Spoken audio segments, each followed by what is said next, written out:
Hey, new books are coming out tomorrow. And as always, we want to make sure there's some things you know that you may not realize is coming out. And I'm going to start with Star Wars Hyperspace Stories. Dark Horse has Star Wars back. I know, right? But so does Marvel.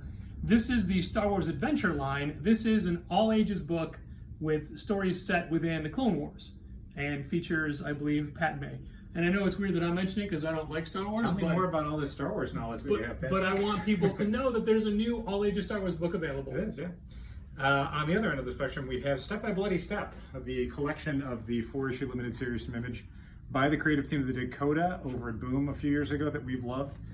We pitched this series to a lot of people, and now that the collection is out, we're going to pitch it all over again. It is a fantastic wordless fantasy series. It is the artwork is beautiful. The story is emotional and universal.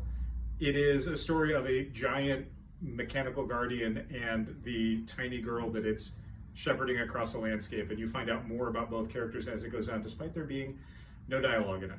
It is fantastic. One of my favorite books of the last year, I guess, because it kind of came out over the of the last 12 months. It's fantastic. We definitely recommend people take a look at it in stores.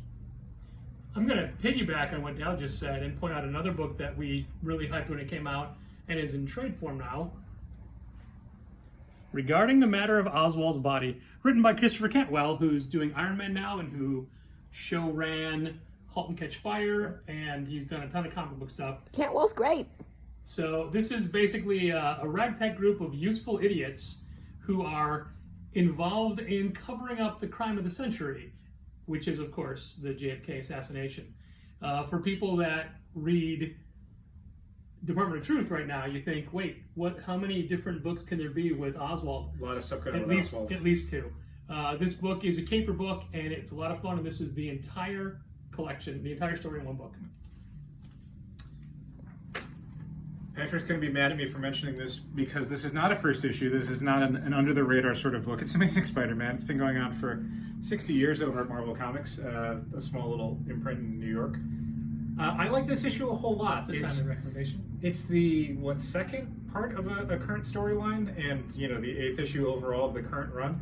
I think this book is really fun. This particular story of Peter Parker taking on the Vulture while Norman Osborn may or may not be trying to help Peter in the background is just great. It's just a good, solid superhero adventure story. I'm also going to recommend a book that is not number one, but I'm doing it because we have number 1 and number 2 in stock and readily available, and we weren't doing these videos when this book came out. What a deal. Sins of the Black Flamingo, number 3. The taglines for this book are Miami Sleaze and Be Gay and Do Crimes. This is basically a character called the Black Flamingo, and he may be an occult artifact broker, thief, what have you, and this is what he gets into in Miami. It is, again, it's another crime book, but it's a superhero book, but he's not a superhero, and there's a lot going on, and I think it's a lot of fun.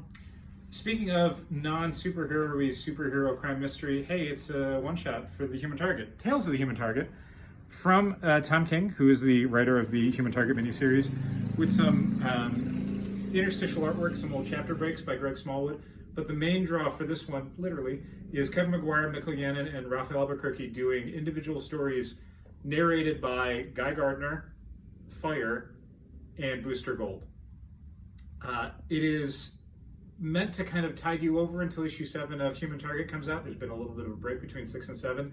It is not one you want to miss out or sleep on. It is, I don't want to say it's essential to your reading of the next 6 issues of Human Target, but if you like the first 6, you are going to like this. It is very much part of the same narrative that's been going on. Definitely check it out.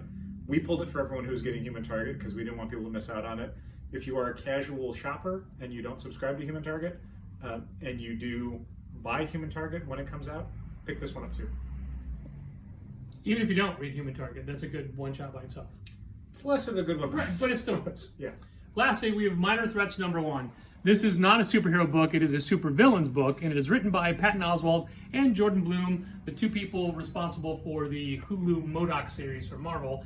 And this is about a group of supervillains that are put together because they're afraid of what happens if the major superheroes cross the line and they start getting blamed for some stuff that they did or didn't necessarily do, and this is just self-preservation.